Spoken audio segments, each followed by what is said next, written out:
What's up, everybody? Welcome to another episode of the Schrager Hour. We are entering week 5 of the NFL season. This podcast has been red hot. We're having a blast. And I am coming straight from the First Take studios, where I just was hosting First Take with Mad Dog Russo and Marcus Spears and Stephen A. Smith. And I haven't slept much because I'm still fresh off of a weekend that was spent in Fort Lauderdale, Florida, because I was a sideline reporter for that Dolphins-Jets game. Let me give you a little perspective on, when I do the sidelines, and that's the job, what you get leading up to that moment where you see the game on TV. The production meeting has been discussed so much, whether it be with the Tom Brady stuff or what's revealed on the broadcast that you watch, and they're like, well, when we spoke with this guy yesterday, he told us. Really what it is it's for the broadcast crews to get a chance to get a one-on-one interaction with the head coach, the quarterback, and very often both coordinators and maybe a defensive player as well. So Sunday afternoon, the Chiefs-Ravens is about to kick off. We walk over to the Jets hotel. The Jets production meeting was going to be this order. Starts off with Steve Wilks, the defensive coordinator. Then it goes to Aaron Glenn. Quinnen Williams is in there with us. Justin Fields, and then Tanner Engstrand, who is the new offensive coordinator.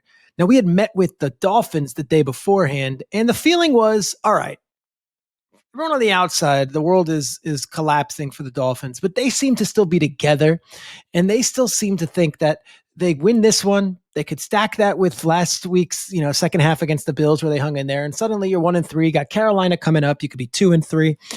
The Dolphins, it did feel like there was an urgency, though, that they know.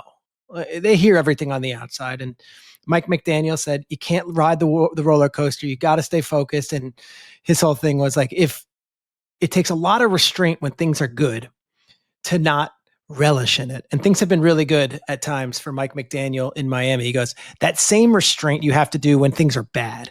And I thought that was really good insight. So that's Miami. Veteran team for the most part.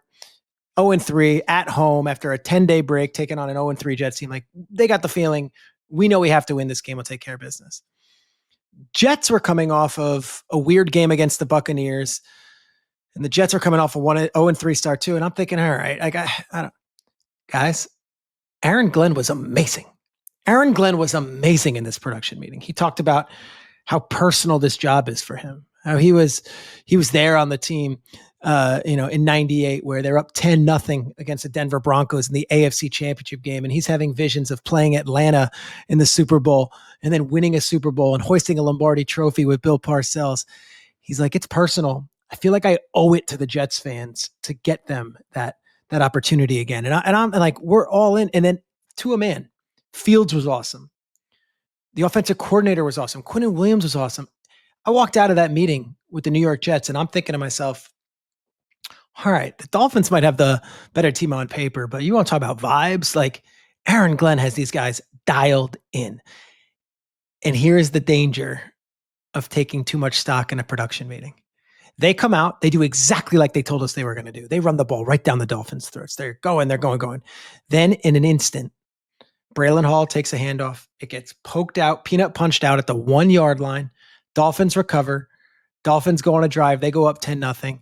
And the Jets proceeded to have 13 penalties for more than 100 yards and turned the ball over 3 times. They had a fair catch at the 2-yard line.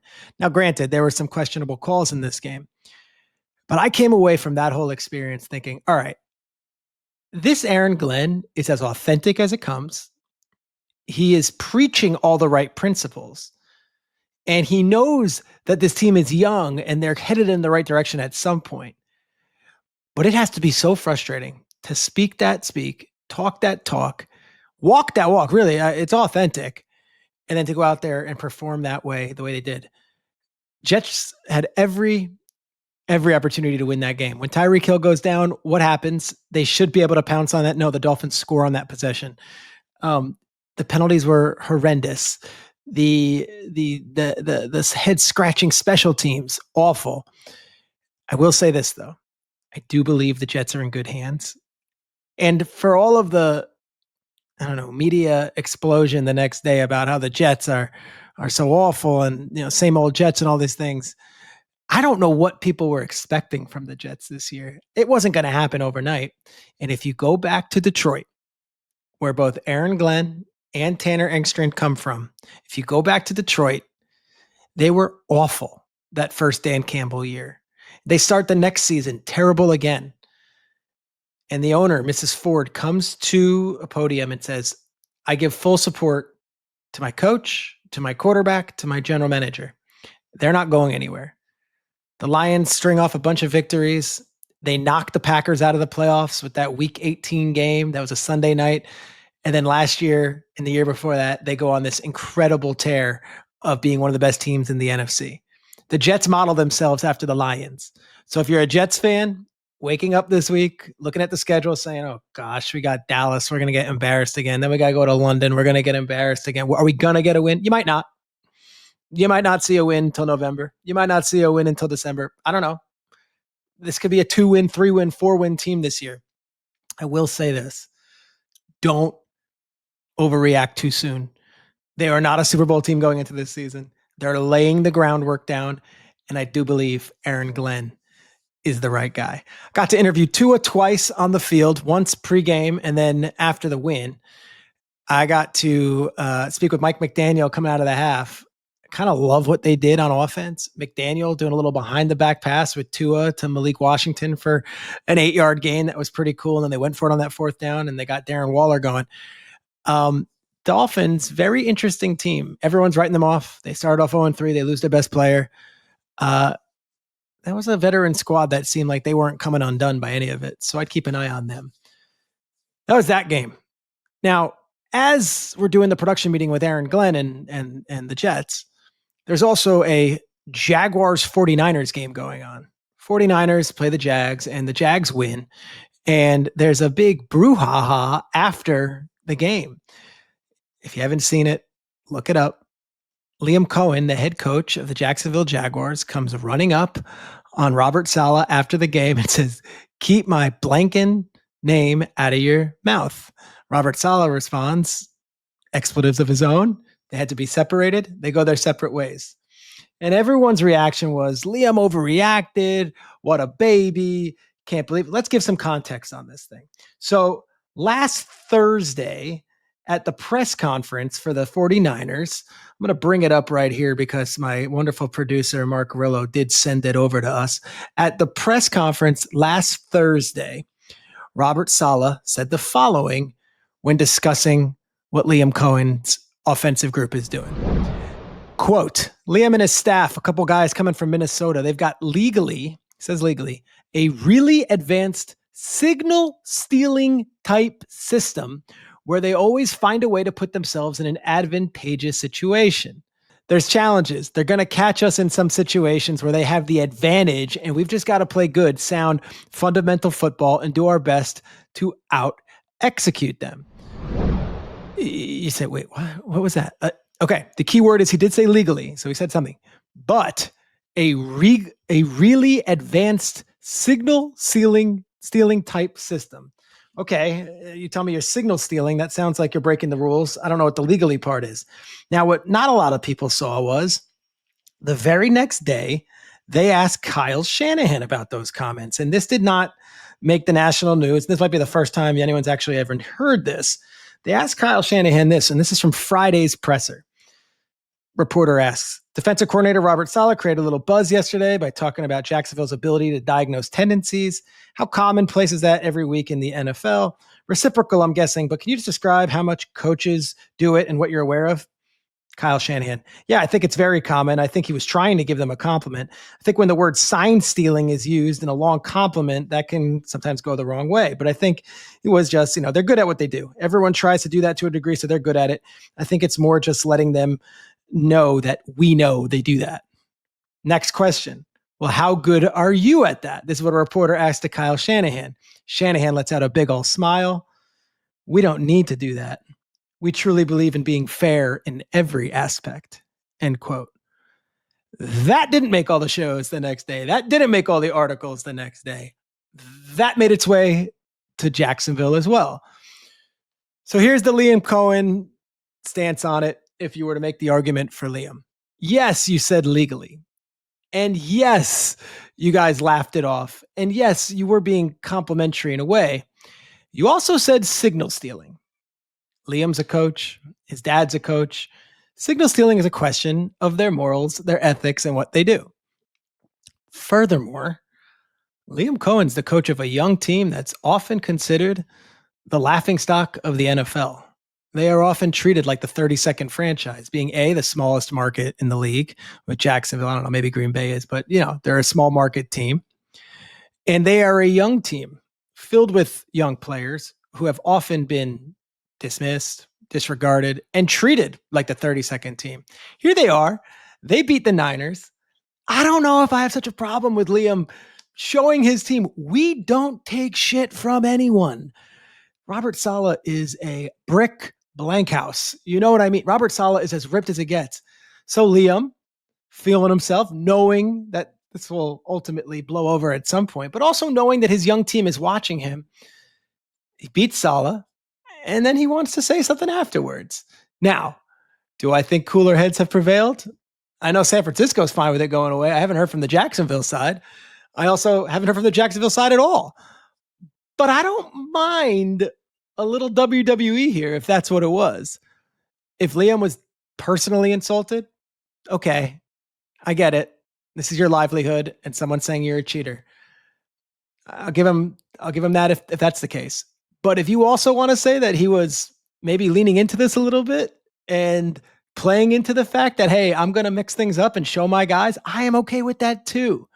At the end of the day, unless they play in the Super Bowl, they're not going to face off again. But, Liam Coen comes from that Sean McVay tree. When you say there's an advanced signal stealing system and you say the Minnesota guys, which means O'Connell, which basically means McVay as well, Niners play the Rams on Thursday. I wonder if that trickled over to McVay and if the entire McVay tree saw those comments from Saleh and saw that laughter from Shanahan and was a little pissed off. Something to watch as those two teams play on Thursday. Leads to a good game, though, on Monday night, too. Jaguars suddenly 3-1 playing against the Kansas City Chiefs in a game where I think everyone at home, when the schedule came out, was like, that's a dud of a game. I mean, you give ESPN and Monday Night Football, the Chiefs, you're expecting them to get the Ravens, the Bills, even the Chargers or the Broncos. You give them the Jaguars. Sure enough, this game's in Jacksonville. Jags are kind of feeling themselves, still feeling out like who they are. I know there's a lot of discussion on how they're using Travis Hunter. That said, last week, Trevor Lawrence spread the ball around, lit up a good San Francisco defense. I like that game. I'll be on site for that one too, and I'm sure I'll have some stories. I'm going to try to get dinner Sunday night with some of the Chiefs folks because they're going to get in town probably Sunday. I'll see if I can arrange that, maybe get some nuggets and see how they're going. But both those teams coming off big wins, Jaguars versus Chiefs Monday night. I also like the early morning game. I was thrilled to have Steelers Vikings last week in that early morning window. How about Browns Vikings? Good Browns defense, but now we got Dillon Gabriel. I have thoughts on the Shedeur Sanders part of it because I think everyone is very triggered when the sports morning shows start talking about Shedeur Sanders immediately when it comes to the Browns, and they think that we're doing it for clicks or bait and whatever else. It's a real question. I mean, it's a real scenario. All right, here's the facts of it.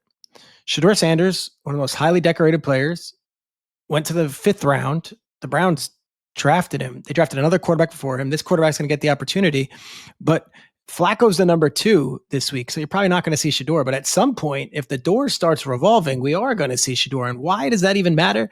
Why do we care about Shedeur? Because Shedeur completed 74% of his passes last year, is Deion's son.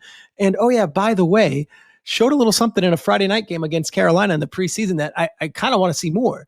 If this season starts going off the rails, they have to play Shedeur. Why? They got to figure out what they got.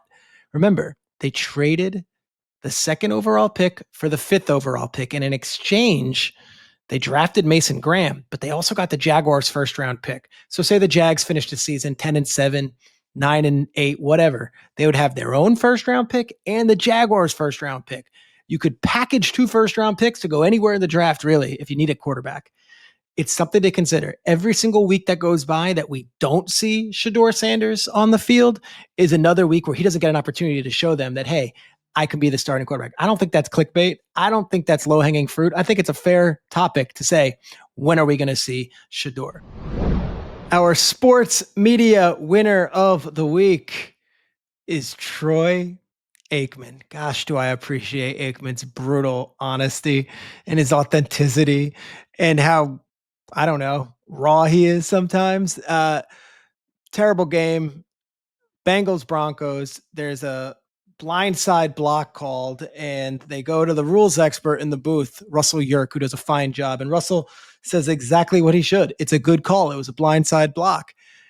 Aikman didn't disagree. Troy gets on the mic in Troy Aikman classic fashion and says, "Ha! I'm not going to keep my mouth shut. It's a good call, yes. It's just not a necessary call. And nothing brings a broadcast to a screeching halt more than these yellow flags. The product is just not very good. I'm going to be honest. I mean, this is ridiculous. And yes, that is exactly right. These are good calls. But if you're watching a game, it is impossible to get through an NFL game sometimes when it's just flag after flag after flag after flag." And Aikman saying exactly what every fan at home is saying. Russell Yerk is not wrong. The official is not wrong. Yes, it's a penalty, but do we have to call every single penalty?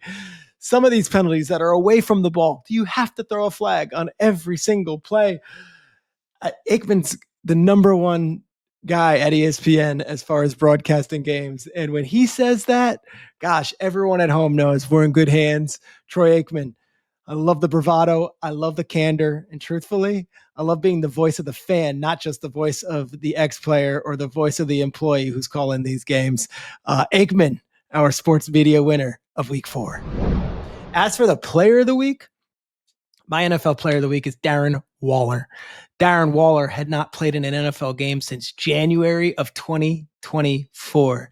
It is September of 2025 when he gets out there on a Monday night game, his first action in that long. And he goes out there and has 3 catches, 2 touchdowns, and looks like the 6'6" monster that he was when he was catching 90 passes a season for the Raiders all those years back. Darren Waller, not a young guy, 33 years old, retired from the NFL. We know his journey with mental health. We know his journey with addiction. He has done the longest route to NFL success, and we thought it was over when he retired after that cup of coffee with the Giants. Takes a year away from the game, comes back, misses the first 3 weeks, and what a performance, scoring 2 touchdowns, the first one on a 4th down that they went for it, and really the season on the line. He catches it in the back of the end zone. Could not be happier for Darren Waller. Got a chance to catch up with him before the game, but what a cool story. Darren Waller is our player of week 4. All right, with no further ado, I am so excited for this. It's our first current player on the pod. So far, we've had Al Michaels, we've had Eli Manning, we've had Sean Payton, and now we got maybe my favorite player in the NFL this season. He runs and blocks as you would want to draw up a running back if you were doing it in a lab. He is a Giants rookie, and he's coming off his best game as a pro. Mr. Cam Skattebo, welcome to the Schrager Hour. Thank you. Appreciate it. Yes. Dude, I love watching you play. I think a lot of people love watching you play when you're out there. And we're talking Jaxson Dart's first touchdown of his career, and you lay that block. What is going through your head? Are you as excited to block as you are to run? I feel like I'm watching you, and it's like, that is my dream running back who is as selfless as it comes, blocking for his boy out there in his big moment. Yeah, I mean, there's nothing more fun than knowing you did something that caused it to happen and being like, okay, I did that, and then him getting the enjoyment from it. I know deep down in my heart that, I did my job right if he scored. So it makes me happy just to know that, he's in the end zone and, he got the great part of the run, the touchdown, the carry and everything. And me blocking for him, that's part of my job, and it shows that I can do it all. Yeah. What was it like on Sunday? You guys get your first win. He's the starting quarterback. You're the starting tailback. And it's like, I've already seen shirts online that's like Dart and Skat, 25, like it's like an election, like you're some ticket. Like it felt watching it on TV. I wasn't in the building.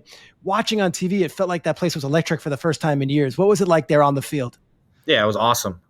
We felt it every drive we were on the field. Every time we came out on the field, there was big cheers. And even when the defense came out on the ball, you can hear it on third downs.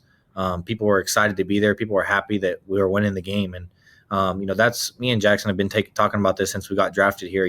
That's our goal, is to keep winning and continue to do our best to, help this team in no matter what ways we can. We have an amazing defense on the other side of the ball. And we have an amazing offense too. And we know that. So we just need to take advantage of what we need to do and make sure that everybody else is doing their job, and we'll be all right. All right. What kind of separates this podcast from others is, we'll talk about the games and we're done talking about the games. I want to get to know you.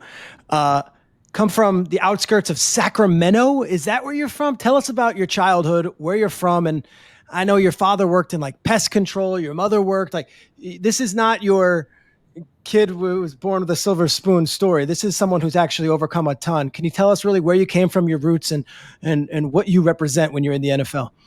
Yeah, I grew up in a small town, probably 5,000 people, 10,000 people maybe, right outside of Sacramento. Obviously, it's its own town, but there's plenty around it. It's in Rio Linda, California, right outside of Sacramento. We consider ourselves Sacramento because we're right there. But I grew up in a lot of different backgrounds and heritages all across the board. Everyone around me was different. Then I see my parents go to work every day and grind it out. We went from, at one point, eating peanut butter and Miracle Whip sandwiches at lunch to then having 5 PlayStations in our house towards when I was in high school. So just growing up and seeing my parents grind it out, and they were together from a really young age, seeing that and just making sure that I know when I'm done doing this and when my job is done, that they're both taken care of at the end of the day. You go to high school and you have one of the most prolific high school careers in California state history. I know you're not a braggart. I know you're a humble man, but can you kind of rattle off maybe some of the stuff you did in high school for the listener? Yeah, my junior year was my best year. I had 3,556 yards. 3,556 yards. What are we talking about? And 42 touchdowns. I had a really good team around me. We played ball from the age of 6 years old all the way up until we were 18 years old. So we had a really good team that trusted me and trusted everyone around us. And we were together through it all. We ended up winning a state title my junior year. And we had a chance to repeat. We lost a couple seniors from that year. Our senior year, we had a chance to repeat, lost in the second round of the playoffs. I had torn my AC joint my senior year of high school, and that kind of caused my senior year to kind of derail from my junior year. So, at that point, that's when the recruiting kind of slowed down once people started realizing I got hurt. So literally a week after my injury, I committed to Sacramento State. I was like, I'm not taking a risk on losing this one. Let me commit. Let me get in and make sure I have a scholarship somewhere. So you had 6,192 yards in high school rushing the ball. When you hear that number, even now, you have to still be astounded that like, oh crap, I actually did that. Or is that one of those deals where you're like, I earned every yard. I remember every yard, and that's not crazy to me. I know I ran for that many. Yeah, no, 100%. I mean, I 100% understand that I worked my butt off, my tail end every day, sometimes twice a day, without even having practice, to make sure that, I was going to be successful in the future. And, my dad did a great job of pushing me and making sure that I got to workouts every morning. And continued to make sure that I knew who I was through and through. And the fact that, he had that faith in me and my brother, on the other hand, and my mom was always there for me. Just them knowing they have that faith in me to be able to make it, just kept me going every day. You go to Sacramento State, you end up at Arizona State. You finished 5th in the Heisman last year, but I think for all your accolades last season, you really became a national icon in the playoff game, where you guys are giving Texas everything, and there you are vomiting on the field because of exhaustion, and yet you're back in the game and you're continuing to kill it. Your memories of that game, and take us through the vomiting on the field, please. Yeah, so funny story. We'll start with, the night before, obviously they tell the parents and stuff where the hotel is. So everyone gets together the night before the game, kind of hang out, eat dinner. And that night, I think there was a guy that took a picture of me sitting next to my friends at the bar. And my dad, my best friend's dad, actually stopped drinking. So we're sitting there hanging out, having a few having some water. Okay, it is water. Yeah. Water. One of my boys had a beer and his dad had a water, So we're sitting there and, someone snaps a picture of us because I was saying no pictures. I didn't really want to take pictures that night. I wasn't feeling it. and it actually came out the next day that, Skat was at the bar drinking. No, that was not the case. I actually had eaten something in the morning, the day of the game, and it was an omelet, and I think it was cooked, but then it was reheated at some point because I asked for it in the morning, then didn't eat it for a few more hours. And it kind of just was unsettling in my stomach. And then we had to drive I think I got the ball 8 or 9 times in a row. Yep. I came off the field and I was like, I'm going to puke. I felt like crap. I'm finally ready for this to come out. This is the reheated omelet from the hotel continental breakfast. Yes. So I actually pounded some water real quick and was like, I need to throw up. Threw up. And then after that, I felt 1,000 times better and ready. I was ready to go. And you went, and it was great. And then I feel like you took on this like national icon status. Everyone loved it. I'm at the Super Bowl, and it's Joe Burrow, and it's Shabuzi, and it's every NBA star. And there's Cam. I don't take photos with anybody. I come right up to you. I'm like, dude, I got to get a photo with you. And you were in the mix at that Fanatics party, which was like the top of, and you're a college kid. There weren't many college players there. How'd you get in the mix with those guys, and how'd you end up at that party? Because I love seeing you there. Yeah, my agent has a good connection with the Fanatics people, I know the lady Nikki at the Fanatics party, and she was able to get me in there to, let me experience that for the first time. And just being in there, and then, me introducing myself to other people and them already knowing who I was kind of. Give me some of the names, because I got to think you show up there and you're like, there was a lot. Knows me? You can imagine who's at that party, I mean, from Gabrielle Union to Serena Williams to, I think Donald Trump Jr. was there. There was a lot of people there. And I introduced myself to a couple different people, and they were like, oh, I know who you are. So that was kind of like the eye opener, like, okay, like this is actually happening, So being able to be there and just have the introduction to these people, these new people, this new style of life to me was kind of eye opening, but it was pretty fun and pretty cool to experience. And if that was just a taste of it, you have to be feeling it living around New York now. Now, I don't know where you live. You're probably in a condo in Jersey or somewhere. I know. But have you been to New York City yet? And have you been getting the love from these Giants fans? Yeah, not since the season started, I haven't. But, my parents go down there when they come and visit. They go down there. There's an ASU bar down there, down in New York City that's kind of ASU alumni. They get together on Fridays and Saturday nights to watch the games. My dad went down there last weekend, and, he was kind of the celebrity in the bar. So yes. It was kind of cool to hear that, hear him come back home and say, dude, I felt like you in there, So I know there's support. Even before the season, when I went to a Knicks game, I went to a Knicks playoff game, and there was kids surrounding the car that I was getting out of, to get into the game. So I can feel it. And I'm glad I haven't been overwhelmed with it being out yet. But I know as soon as I go out into the public, it's going to be a nightmare, but I'll be ready for it. Now, Eli made news on this pod a couple of weeks ago because he said that Jaxson Dart called him for a reservation at a restaurant for Charles Prime. I have it on good intel that you went to maybe my other favorite restaurant in New York City. You've been to Emilio Ballato. Tell us about that experience, going out to one of the hottest spots in New York, and what you ate in that incredible back room. Yeah, I mean, there's a couple different spots. Emilio's Ballato is for sure the top one. I've had some really good food out here, and the difference in quality of that food and just the originality you can taste in it. The flavor that it comes with on its own. There's a lot of stuff I've eaten there a couple times, so there's been a couple different things I've eaten, but that's definitely number one for sure. It's a good time. All right, so now we look towards the rest of the way. You wore Malik Neighbors' high school jersey to the game. Obviously, we lose him. It's devastating. And yet, just being around the Giants, I don't feel like everyone's throwing the towel in. What's the vibe as we head in towards this next week going to New Orleans? Yeah, I mean, we still have, 12 games left, so at minimum. So we have to continue to keep fighting. No matter who it is, I know it sounds like crap, and when coach says it, and when other players say it, when it's next man up, but it is. That's how this business works, and we all have prayers up for Malik, and we know he's going to be back in a speedy recovery. But we have to have somebody to fill that role quick and ASAP, and make sure that we're playing a team game, because not everyone can throw the ball up to number one and pray that he catches it, and have really good hope. So now we have to take in consideration, like, hey, we got to play this game till every last minute, and we got to fight every time we get on the field, because you never know what's going to happen. So we just got to continue to fight, and hopefully someone steps up and continues to work really hard in that receiver room. You're a guy who has worked for every inch that you've gotten in this life. I can tell. And obviously you talked about your upbringing. Go back to draft weekend. I'm going to name you a couple names and just your reaction after you hear all of them, knowing where they went in the NFL draft. Genty, Hampton, Judkins, Henderson, Harvey, Caleb Johnson, Bashul Tutin. All those guys' names are heard before number 5 in the Heisman voting, and a guy who carried Arizona State along with several other players to the National College Football Playoffs. What was your reaction when all those guys went before you in the draft? Yeah, I mean, obviously, shout out to those guys. They're all good players. I take no credit from anybody.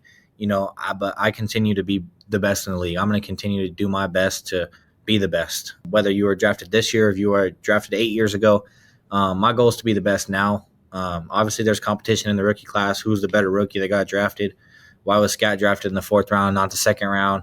There was things in college that people had doubts about. And, now that I'm in the league and I can prove to them that I can do it, maybe they do look back and say, okay, we could take this guy in the 2nd round. But that's not how it works. So the Giants picked me up in the 4th round, and I'm loving where I'm at, and I'm in a good position to be where I'm at. And, everything I've taken in from this place, and I've completely fell in love with it, and I'm ready to roll for this New York Football Giants. I love it. I love it so much. I just got to ask, my old colleague at Good Morning Football, Kyle Brandt, anointed you the angry runner of the week in week 1. Now, that was our show for many, many years. I'm no longer on that show. I'm at ESPN, yet I was beaming with pride for Kyle that he got that interaction with you and the two of you guys are together. It wasn't a 10-yard run. It was one that really basically got back to the line of scrimmage, but it established who you were going to be and what you were going to be. Take us through your thoughts when you get the ball and it's you one-on-one, maybe an undersized defender in front of you. Well, undersized or not undersized, my mindset stays the same. So, you can look back at last week, the 3rd and 1 early in the game, there's a big boy in front of me. So it doesn't matter who it is. I'm going to continue to be physical. That's just who I am. That's the way I play the game. Obviously there's some things technically I need to clean up, but once I get the feel for this NFL style play of football, I'll start understanding, when to do it, when not to do it, and really make sure that I put myself in the right place for success. All right, my last question, because you're doing us a huge favor getting on with a game on Sunday, and I know you're prepping. Give us a good Jaxson Dart story. He seems to got all this incredible swag. Everyone seems to be loving him around him, and the reaction from both Dable and then the locker room, it seems like this guy's got really something that's it. Now, did you know him before the draft, or was that a new interaction? And then what's he been like to be a fellow rookie classmate? Oh, yeah. First, it's been awesome. Since the day I got here, since the day we got drafted, I didn't know him a day before the draft day. Obviously we knew of each other. I knew how he played. I knew he set all these records. He probably knew who I was at ASU. But just understanding, he called my phone. I texted him on draft day after he got drafted. Obviously, draft day is busy as crap, so he didn't get back to me for a few hours. But later that night, I went out to dinner with my girlfriend and my family, and he called my phone. Off a text, he called you. He FaceTimed me on my phone and was like, I was like, "What up?" He's like, "Are you ready?" And I'm like, "I'm ready." So, and then over time, we just grew together. Being stuck in a hotel for the first part of OTAs, and our rooms were right next to each other. We ended up getting some Nerf guns and having Nerf guns, and just finding things to be able to have fun while being in a hotel, and all we're doing is football and going back to sleep, football and going back to sleep. We were trying to find things to do, to have fun, going out to the city to eat. So just doing all those things constantly kept us connected. And, now that we're playing football next to each other, we've talked about it since the day we got here, and it's only a matter of time before it takes over, and, it's starting to happen. So it's been awesome to have him as a teammate, as a quarterback, obviously, and then just being around in the building with him. How old are you? 23. 23. How old is he? He's still a young buck. What's he, 21? 22. All right. Him and Malik are both 22, so they're both a little younger than I am. Malik's still just 22, and he's in his – that's crazy. So we know what you guys are like on Sundays. Give me a Saturday night out if Jaxson Dart and Skat are out in the city. What am I going to see? I don't know if we should talk about that. Me and Jackson are a little crazy when we're just kind of hanging out. I like that. I But, like that. it's everything you see on the internet, probably worse. It's just, we have a good time, man. We make each other smile. It's just camaraderie. Make sure that we're staying connected, and just making sure. One thing I always tell them is don't get too old for the game. We got I like we got this. football, but we can stay young. We can stay having fun. No matter if you have a girlfriend or if you have somebody at home keeping you busy, like let's stay connected and continue to build something outside of football, because life will take us a lot further. Bro, that is such sage wisdom. I love that. I'll end with this. Go back to yourself as a kid growing up outside Sacramento, small town. In a million years, could you have ever envisioned this? And what would you tell your younger self today? I had no idea that I was going to be here, but as younger self, I would always look back and tell myself just to keep working harder. I feel like when I was in high school and early days in college, I didn't work hard enough. Obviously I worked hard, but I don't think I worked hard enough. I didn't push myself to the edge every time, every practice, every period, every rep. But as I get older and older, I start to understand how these reps matter, and what makes you better every single day. And when I look back at it, it's give yourself everything you have. Unless you have something serious going on, the game's not going to kill you just running around on the field. So just stay positive and continue to work hard. Skat, I know you're 23. Talking to you, I feel like I'm talking to like a NFL veteran, or even better, like an ex-player. Dude, where does this wisdom come from? I feel like you've lived 1,000 lives the way you're talking to me. I feel the same way. I've been asked a lot of questions in the last couple of years, and I say to every person that I've ever gotten interviewed by, they say the same thing you just said, and I always tell them, I wish I was born 20 years earlier. I probably would have been a better fit 20 years ago. But running with your head down, the big fullback in front of you. I'm here now, and I'm going to continue to take it on by storm. All right, Cam Skattebo, this was awesome, dude. Go get in the shower, go get ready, get out of there. Practice is over. I so appreciate it, and good luck this Sunday against the Saints and everything moving forward. Welcome to New York, dude. You're living it. Absolutely. Thank you. I appreciate it. All right, bro. Awesome job, man. Cam Skattebo, rookie, New York Giants. I love Cam Skattebo. That was amazing. And that's what I hope to get out of this podcast. Like, I don't envision us interviewing the player of the week or just doing current players. I go back to Colin Cowherd, who once said to me, like, it's got to be a really special player for me to put him on air. And it's not because they're not interesting. It's because during the season, players aren't going to give you much, with the exception of maybe the Manning cast or their own podcast. They're not going to let you, make a soundbite or do a clip. And I'll be honest with you, the PR staffs aren't going to offer them up. So you really have to be a special individual, a Pat McAfee, a Manning, to get them to come on the show and say stuff. The backstory of this, Skattebo had a huge game. I've known the Giants folks for years. I got to know him a little bit. I mentioned at the Super Bowl party at the Fanatics thing, I know his agent Kyle really well. So I reached out, and the Giants were cool enough to say, yeah, you get some time with him. And gosh, am I happy I did. Love Cam Skattebo. Hope nothing but for the best for him. He's only 23, but I truly felt like we were talking to like a 45 or 50-year-old, and we can learn a lot from him. He was underplaying his upbringing, which when he was talking about eating peanut butter and mayonnaise sandwiches, like, this guy does not come from the country club crowd and was not born with either a silver spoon or a football in his crib. He was a self-made guy with relying on two parents and, of course, his brother, who he mentioned. I root for this kid. I hope nothing but the best for him, and I'm glad we could have him on the Schrager Hour. Plenty of good football coming up this weekend. I love that Monday night game. The Sunday night game's a little sneaky. Bills Patriots. On paper, you're like, I don't know. It looks like a Bills blowout. No, don't be so fast to say that, especially in the division. That game could be pretty good, and we have a pretty full slate of games otherwise. Guys, love everybody listening, watching, and all your feedback. Hopefully this thing keeps on rolling. We'll be back next week. It's the Schrager Hour. I'm going to thank everybody on the back end here, Mark Grillo and the crew over at Omaha Productions, and the DJ Leverage, who we're going to play his beat right here as we get out of here. Enjoy your football weekends, everybody. Big one ahead.